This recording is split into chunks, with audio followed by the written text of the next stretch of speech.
En vacances ou à la campagne, les boîtes de céréales peuvent être scellées comme ça. J'ouvre la boîte par le haut, je mets le carton à l'intérieur sur 3 côtés. À partir des côtés de la boîte, je fais des plis comme celui-ci. Et pour que le large couvercle pénètre facilement dans la rainure, j'ai coupé les coins. Je le remplis à l'intérieur, c'est agréable et soigné. Tranche de citron légèrement frétrie ou beurre patiné. J'utilise quand je fais bouillir des œufs. Je mets de telles tranches de citron dans de l'eau bouillante et laisse jusqu'à la fin de la cuisson. Après cela, les œufs seront bien propres et vous pouvez les nettoyer par exemple à l'aide d'une cuillère à café ordinaire. De l'extrémité émoussée de l'œuf, j'enlève un peu de coquille et mets soigneusement la cuillère à l'intérieur. Je le passe sur toute la surface sous la coquille et le tour est joué. Un bel œuf à la coque propre. Pour que lors de la coupe du pain, il n'y a pas de miettes, vous devez humidifier le couteau avec de l'eau froide. Lors de la coupe, de nombreux produits s'efforcent de se coller au couteau, puis se dispersent dans différentes directions. Pour éviter cela, je prends un cure-dent ordinaire. Je l'attache sur la lame du couteau et le fixe avec du ruban adhésif. Maintenant, couper est un plaisir. Tu peux aussi aiguiser très rapidement un couteau un peu émoussé. Vous aurez besoin d'une assiette en céramique ordinaire. Il vous suffit de le frotter à l'assiette. Eh bien, ma grand-mère faisait ça exclusivement. Pendant la saison des récoltes, cette méthode peut être utile pour beaucoup. Tout caviar de légumes, une fois cuit, s'efforce d'éclabousser tout ce qui l'entoure. Je fais ceci, je prends un grand tamis de la bonne taille et ferme la casserole avec celui-ci sur le dessus. Je lave bien les bocaux et les couvercles pour les blancs. Les mets sur le grill au four à l'envers. J'allume le four, le chauffe à 130 degrés et le stérilise pendant 20 minutes. Je veux gâter tout le monde avec de délicieux sandwichs. J'ajoute de l'oignon haché, un peu de poivre noir moulu, de l'ail séché, de la moutarde épicée et de la sauce soja à la viande hachée.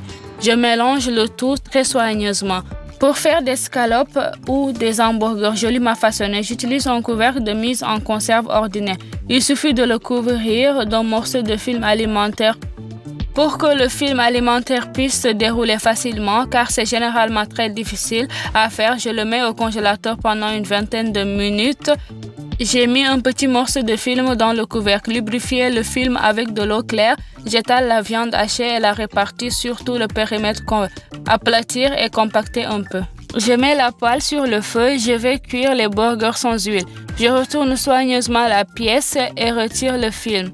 Je remets le film sur le couvercle de la même manière que je fais le blanc. Je fais frire les boulettes de viande jusqu'à ce qu'elles soient cuites. Je vous ai récemment montré comment conserver longtemps la fraîcheur d'une laitue pressée ordinaire. Cette salade est au réfrigérateur depuis exactement une semaine et elle a toujours l'air très digne. Je vais vous montrer rapidement quel genre de sandwich je fais. Je prends une petite feuille de pain pita, j'étale des feuilles de laitue et des concombres hachés. Et ensuite, je mets du caviar, de légumes et du sauce aux courgettes. Une sauce dans laquelle je mijote souvent du poulet ou du poisson. Les liens vers ces recettes seront certainement laissés dans la description. Et puis une escalope de dinde chaude et fraîchement cuite. Je pense que tout le monde sait qu'il est préférable de stocker les céréales dans des récipients en verre ou en plastique bien fermés. Mais vous pouvez aussi vous protéger. Placez une feuille de laurier dans un pot de guyot et vous n'aurez certainement pas peur des insectes. Et l'odeur de la feuille de laurier est un salut contre les moustiques et les mouches. Vous pouvez le mettre dans un fumigateur, le brancher pendant 15 à 20 minutes. Mais bien sûr, ne le laissez pas sans surveillance. La pièce sera remplie d'un arôme agréable et les insectes disparaîtront. J'ai mis la moitié de la grosse pastèque dans un bol approprié pour la stabiliser et je l'ai recouverte d'un bonnet de douche. Si la râpe commençait à faire mal son travail, vous pouvez l'aiguiser un peu. Comme avec un couteau, une tasse de céramique aidera. Une fois que j'ai appris, je ne fais que ceci. Je tiens un paquet de spaghettis verticalement et en serrant fermement le paquet, je porte un coup sec sur la table et voilà, il est ouvert. Un fait intéressant, je prends une gousse d'ail, fais une coupe fraîche et frotte une poêle préchauffée avec de l'ail, plus précisément une petite partie de celui-ci. Puis je casse les œufs. La protéine occupe environ l'espace qui a été enduit d'ail. Il n'y aura pas de taches laides et les œufs au plat révèlent être en forme soignée et assez uniforme.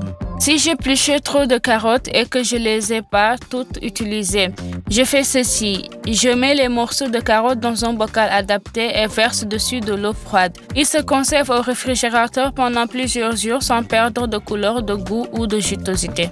Lorsque vous avez besoin de vider l'eau de la casserole sans perdre son contenu, mais qu'il n'y a pas de passoire ou de tamis à portée de main, j'utilise un cure-dent. Je le place entre le couvercle et la casserole, ferme bien le couvercle, même à travers un écart aussi étroit, tout fusionne parfaitement et surtout sans perte.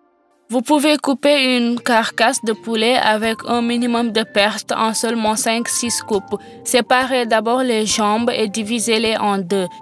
Si nécessaire, la colonne vertébrale peut être coupée. Je tourne la partie supérieure de la carcasse et en partant de l'arrière, coupe les ailes.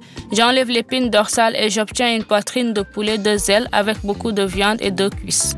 Un filet de poitrine de poulet ou de dinde, par exemple, se compose de deux parties, un gros filet et un petit. Alors, dans le petit, il y a un petit filon que beaucoup n'aiment pas vraiment. Il n'est pas difficile du tout de l'enlever. Il vous suffit de le ramasser avec une fourchette et de le prendre avec une serviette. De le retirer doucement. Voilà le filet à fourchette.